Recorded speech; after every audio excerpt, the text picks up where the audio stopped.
this is Chris at Clever Unicorn Games and the Unicorn Collective, back with another one of our designer interviews.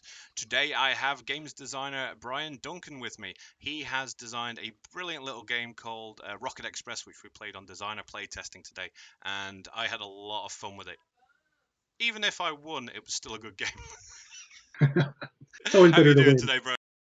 Good. It's always better to win, right? Yeah, it doesn't happen very often. Yeah. All right. What is it that you are doing when you are not designing or playing board games? Well, hard to say. I've got 35 years of gaming behind me, so a lot of games. But aside from that, I'm a fairly well-rounded nerd. So a lot of movies, books, TV, a lot of sci-fi. But about 10 years ago, I ran into a little tabletop tactics game called Mobile Frame Zero, which is basically 25 millimeter scale mecha combat. So your mechs are about 3 inches tall, 8 centimeters, and they're made of Lego. So, and the entire terrain is made of Lego. So as you take damage, you rip pieces off of them, arms, legs, weapons, and you blow up the terrain that's around you. So that little game kind of got me back into Lego. I mean, I had a lot of Lego as a kid, but that got me back into it, and uh, I've stuck with it even outside of that game, even though I played it quite a bit. There's a big AFOL community out there, adult fans of Lego, I'm one. and all right, excellent. It's a fun community, and I don't know. For me, there's just something really cathartic about building little robots out of Lego. Yeah, Just no, really. I've just ordered for my 6-year-old. I've just ordered a little first Technic Lego set, one of the little helicopters with all the working Oh, parts and brilliant. stuff in it. So we're gonna have Oh, fun with that one. I literally ordered that yesterday, so that should be here in the next couple of days, hopefully. I want to say I was 11 or 12 years old, and there was this little red, white, and blue dune buggy that I got maybe 1984-ish. Oh, yeah, I I think it still was remember. about 1989. I think I got the one of the first hydraulic ones. You know, the digger, Oh, the big yeah, JCB digger yeah. that had the hydraulic pump that you used and Oh, had the little little levers. the Yeah, pneumatics. Yeah, pneumatics. yeah, Yeah, that was yeah. amazing. That was like my first big kit. It could be a big digger or it could be a combine harvester as well. And yeah, it Oh, was kind of it kind of sad when you built this digger and it took you like 4 hours or 5 hours, and then you have to take it apart again to make the combine harvester, and it was like, oh, I don't want to take it apart. yeah, Yeah. yeah. Good. So off tangent on a little tangent there, but that's okay. What is your favorite game? Uh, that's a killer question. Yes, that is, everybody has caveats. Which category right now, all time. All time, Um, right now, just one. I gotta go. I gotta go with Race for the Galaxy. Oh, Um, one of my it top five. it just checks so many boxes for me. I mean, I cannot think of a single situation in which I was like unless I was violently ill, where I would be sitting at a table and somebody put that game in front of me and I would say no. It just wouldn't happen. It's such a brilliant game, and for me, there's an efficiency of design in it. It has a very small footprint because it's just cards. It's very portable. Um, the play surface required for it can be pretty minimal, and the design is just brilliant. You're always finding new combinations. Every game is so different. Um, yeah, Does it need just does need that first expansion though. I thought, you know, the one that gives you the 5 player and the extra goals. I mean, I love the game and I love it on its yeah. own, but I love it the extra interaction you get between players when you buy it. What was it, Gathering Storm? I think the first expansion. Uh, Um, yeah, I think so. Gives it Uh, the little goals that everybody has to aim for to get to, and that right. allows you to play with 5 as well, which is kind of nice sometimes. Yeah, there's a lot of expansions for it, and there's like different sort of groupings of those expansions you can do different things with. So it's really expandable. I mean, that's another great plug for it. But even without that, just straight out of the box, the original one, I would never say no. Yeah, that's the game that got me back into gaming about 10 years ago. That was the Oh, one I bought, the first one I bought and got to the table, and yeah, still love it. Still on my shelf. The cards are all dog-eared and all the yeah, edges of them are dirty now, but it's still one of my favorites. yeah. Um, so what kind of game would you say, or what game in particular inspired you to create Rocket Express? Um, I think it goes back to Mintworks. The very first iteration of Rocket Express was an attempt to make a Mint game, a Mint 10 game. They're not quite as they weren't quite as popular then as they are now. It was very much kind of a novelty at that time. There wasn't a lot of other Mint 10 games out there. That really super small portable game that still packed some significant gameplay into it. So I liked that challenge. I mean, in my day job, I'm a quality engineer, manufacturing engineer. So um, I like that efficiency of design. So there was something that really attracted me to that. So um, it started with that, and then in figuring out how to take that idea of a size of a game and then do a different type of game in a similar footprint led me down the path of doing a lot of research into different mechanics. How does it work together? And that was really the impetus for a lot of where I'm at today. When you have an idea, because I'm sure this isn't the first game idea that you've had, but when you've come up with an idea in your head, what's the first thing you've done taking it from your head and putting it on the table? Um, I typically support the general advice of make a prototype as quick as possible. But for me personally, I typically let that idea percolate a little bit longer in my head. I'm just idly thinking about it, taking a shower, mowing the lawn, whatever. Just let it kind of cook a little bit. And I start thinking about that. I'll usually start with a mechanic, and that mechanic is kind of boring by itself. So that mechanic needs somewhere to go. So in order to be able to tell a story, it needs a theme, right? So I typically start with mechanics, and then the theme comes along quickly, and the theme is going to determine how that mechanic develops.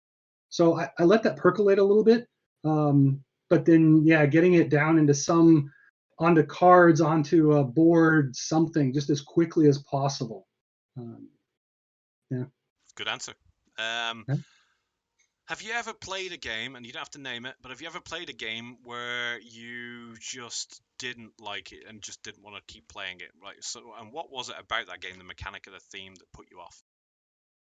Um, I guess it's kind of a genre of games.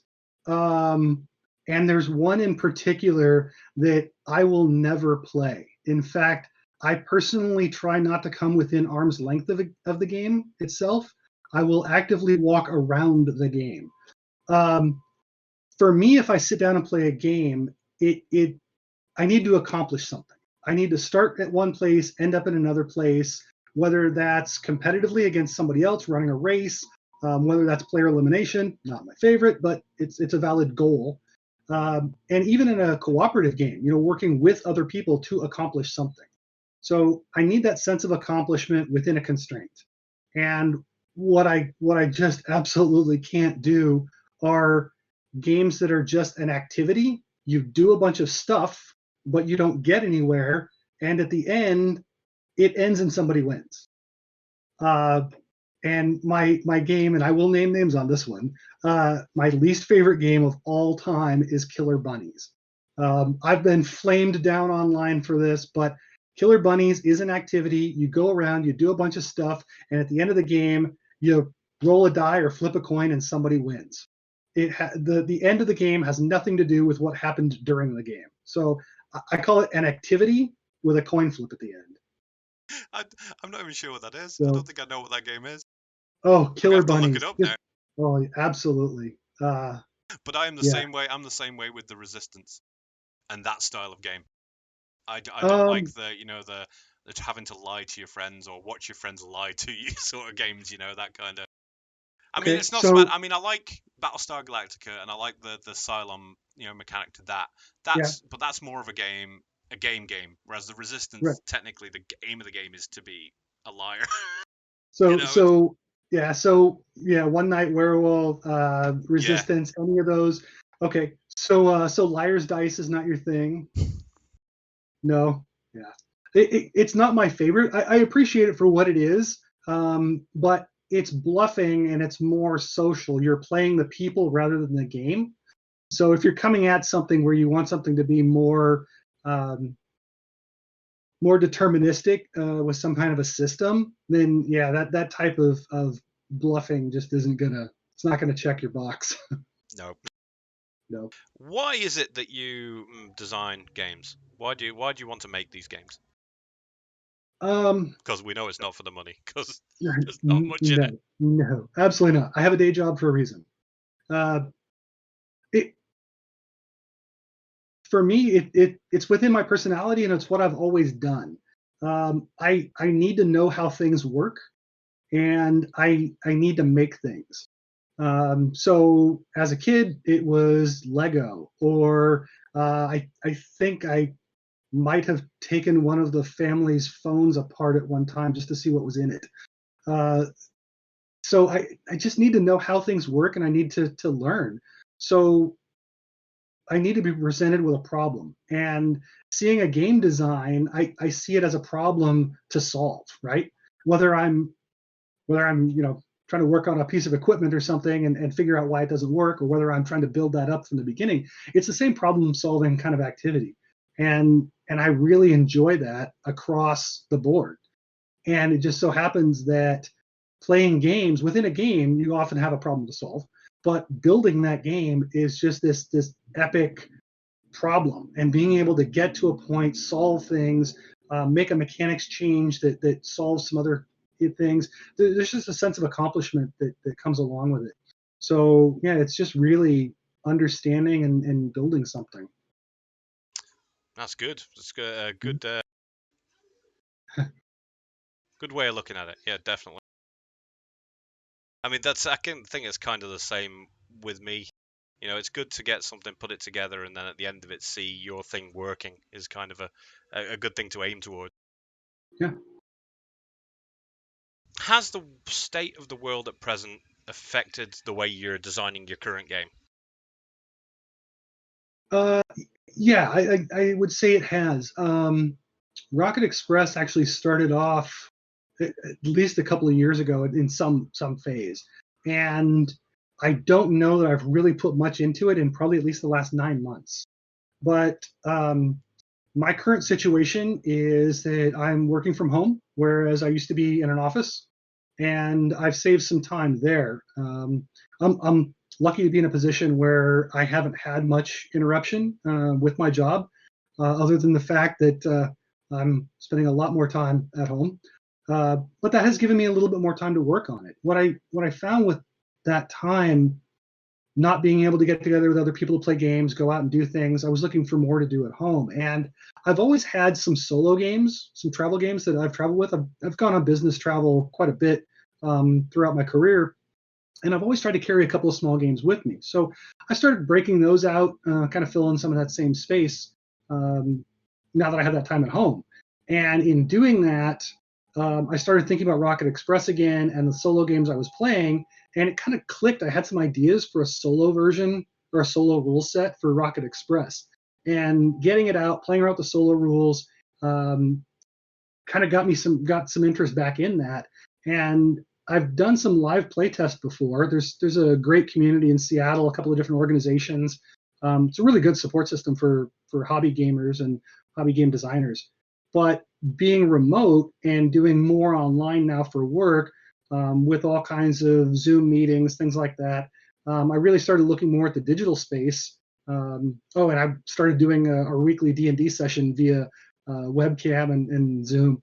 So I started looking at Tabletopia and Tabletop Simulator. So between coming up with a solo rule set and trying to build the game digitally to move forward with something, I think that's been a point of impetus there from all the lockdown. What is one piece of advice that you can give to a new designer who's got this idea in their head and they want to start making a board game? What piece of advice would you give that person? In as simply as possible, play games. Just play games. Learn as much as you can about games. If you found board games 3 or 4 years ago, you've got 35 games on your shelf, you played a bunch of games, and you've got to a point where you're thinking, oh, hey, I can do this. Um, Newsflash, you understand about 1/10 of 1% of everything that's out there for games and game mechanics. That's not a put down or anything. It's just a reality. There is a lot out there. So play as many games as you can. and learn about mechanics. If there's a game that touts a mechanic you've never heard of, play it. If you can't play it, go to YouTube, find a playthrough, find some review on it, figure out what that mechanic is. There's a bunch of different websites you can find. Board Game Geek has a huge one, big list of mechanics that explains what those mechanics are, and oftentimes gives examples of games that have those mechanics in them if you want to see them in action. And by playing games and learning those mechanics and seeing how those work, and seeing how multiple mechanics can mesh in one game to make something bigger, it's going to give you a toolbox so that when you have an idea, when you're stuck in line at the grocery store trying to buy your groceries once every 3 weeks, 10 feet apart from the person in front of you, and you have this idea about how you would do some drafting game based on positioning within a queue. Well, you're going to have that knowledge base of those mechanics to go to. Um, you know, having that is really key, and that's, I think, going to help you take that initial little spark of an idea and start doing something with it. And once you see it in action, then you can build off of it. Yeah, you're right. And with the fact now, it's very hard. I don't think it's going to be very hard for anyone to come up with a unique game or mechanics these days Mhm. because they've all been done, and that's fine. It's perfectly okay to use mechanics that you've played in previous games and then implement it into your own because trying to come up with a unique mechanic is almost impossible now. So playing as many games as you can will open you up to all the different implementations of the different mechanics so that you can then come from a better position when implementing them into your own products. Yeah, I don't know that there's going to be a lot of big revolutionary ideas out there. I mean, deck building was a huge one, but it's kind of run its course and it's pretty broad now. But just being able to, if you go back and look at some of the history of mechanics, you have basic drafting ideas, right? Where you're going to buy something or take something from a pool, and then you add dice drafting to that, or you take a drafting element and you put two cards out there. I cut, you choose, right? Those are all variations on a really simple drafting mechanic. So having the idea of a drafting mechanic and then looking at how can you change that? How can you put a little bit of a spin on it? I think that's better than somebody wanting to sit down and just say, I'm going to create the next new big mechanic.